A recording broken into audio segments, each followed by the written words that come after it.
This is the cheapest gaming PC I could possibly build on eBay. The rules were they had to be standard components and I had to buy the cheapest listing available whenever I typed in graphics card or motherboard, for example.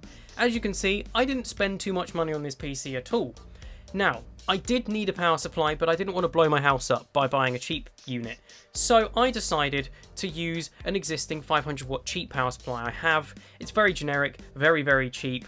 I compared it to this price of £8.50 for what is essentially the same unit. So I'll be adding £8.50 on to the price of the PC, which brings it to £29.26 or about $39.59 in the US. Perfect. Now it was time to build the PC. Popping in the RAM first, taking our lovely 80GB laptop hard drive and then doing the finishing touches, and as you can see we have a complete gaming PC. Now I'm not building it inside a case because what's the point? That just adds extra money. I'd rather use a screwdriver to turn it on, which is exactly what I'm going to do. As you can see, look at this absolute beast. I'm sure this will blow the socks off the Xbox Series X or the PS5. Let's find out. Now at first, everything span up just fine, however, there was nothing on the screen. Nothing. Nothing whatsoever. Which was a bit concerning. So I assumed it was a RAM problem, because it's always a RAM problem, and swapped out the 2GB stick for a 4GB stick of DDR3, and the thing posted just fine. So we have a faulty 2GB stick. Not a problem. With the 4GB stick, we probably won't notice much of a difference anyway, realistically, with the games that we're running, because we're going to be running some seriously old games on this PC, because we want to see what it can do, not what it can't do. Anyway, we decided to run a hard drive check, and the 80GB laptop hard drive we're using passed. Excellent. Now that we have our USB flash drive for Windows 10 installed ready, we decided to move it over to the new PC itself and install Windows. It picked up the UEFI USB absolutely no problem. Perfect. Now, after waiting about a million years for the HP logo to actually change to anything usable, I decided to start going through the Windows 10 setup process. Installing it from a USB normally doesn't take very long, however we were using a 10 megabyte a second hard drive, so it took several hours, not even exaggerating. This is how long it takes to load something as basic as Device Manager.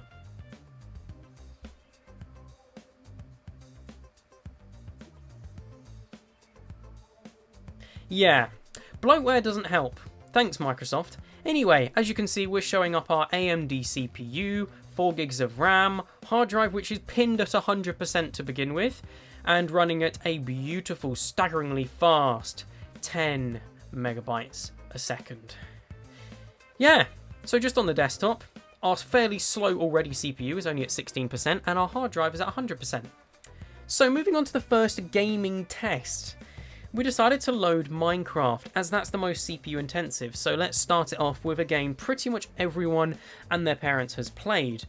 Not responding. Not a good sign. We eventually got to the world loading screen, which was fine, and we were able to load a world, but on our measly 4-core, no-threaded CPU from 2013, which is designed to go in a laptop and doesn't even have a fan to cool it, as you can see, it took a while to load anything. Could have been the hard drive, but I kind of blame the CPU for this bit. When we eventually got into the world, it was completely unplayable.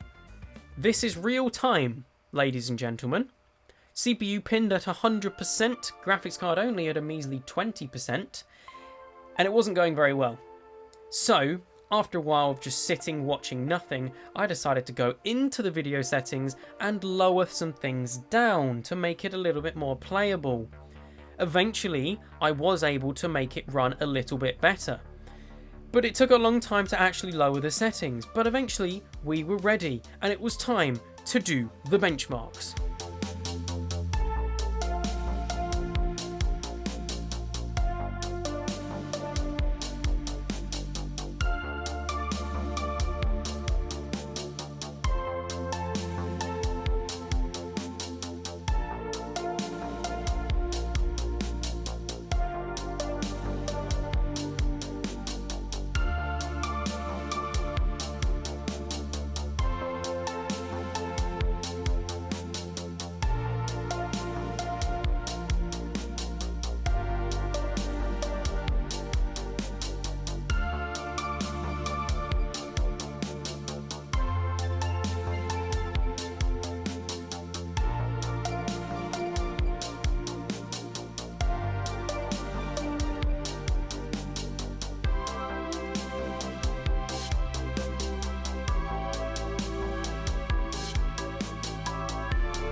So there you have it, the cheapest eBay gaming PC.